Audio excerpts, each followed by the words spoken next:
Unë jam rrit me babën faktikisht, sepse kom pas fatin e ranë që nanën ta humbë në një moshë shumë të re.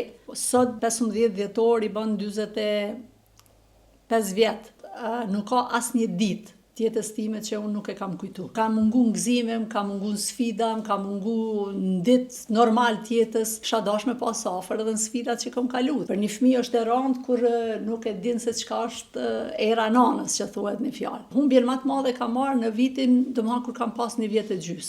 S'kam çka me humbë më shumë. Na kemi qenë një familje me shumë vajza dhe asnjëherë nuk e kemi ndi veten të lamë anash, si prej e mentaliteteve ose diçka tjetër, përkundrazi, jemi një shumë të motivume prej prindit dhe jam jashtëzakonisht mirënjohëse në këta. Ti e përmende prindin edhe ashtu rrjedhimisht e përmende se çysh ka për krah, sa ka qenë për krah teje, po ne di që keni lidhje tepër të veçantë me prindin.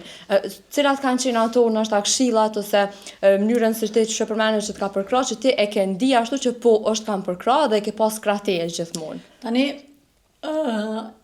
unë jam rrit me babën faktikisht, sepse kom pas fatin e ranë që nanën ta humbë në një moshë shumë të re.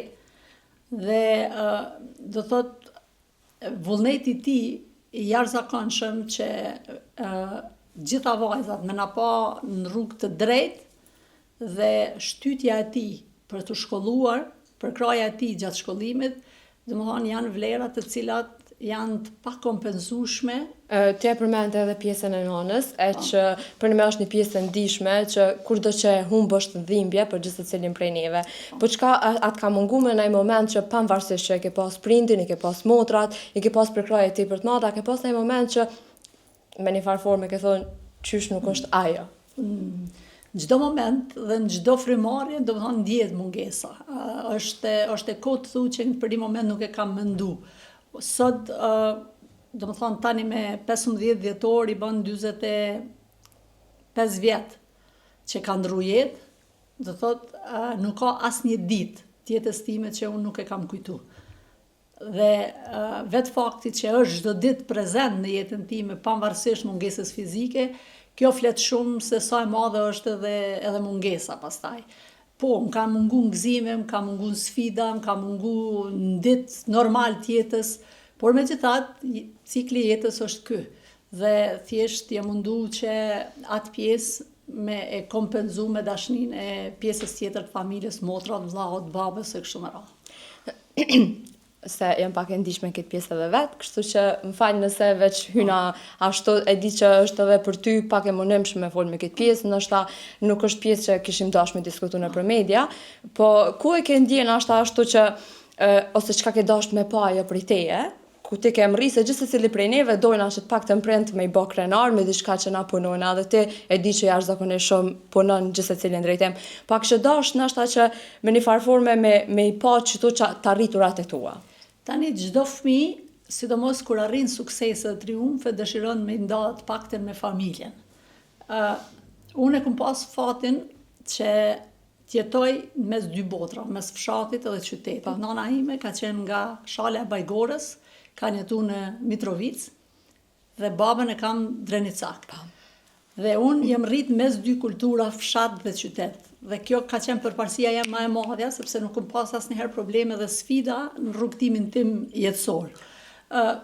Tregimet që i kanë për nanën time, tregojnë që në kohën sa ishte në jetë, do më thonë, kushtet në fshat kanë qenë diçka tjetër, në qytet kanë qenë diçka tjetër, dhe në fshat kanë mungu edhe librat, kanë mungu edhe romanet, kanë mungu edhe lektyrat shkollore, dhe tregojnë tani, do më thonë, që kur ka shku me nejt ose me vizitu familjen e vetë, të dajt kur ka shku, sarë që është kthy prej Mitrovice ka arë me 1 çantë ose 2 çanta me libra, dhe ju ka shpërnda fëmijëve të fshatit, ose i ka ndihmu në veshje, ose ka ndihmu gjana tjera.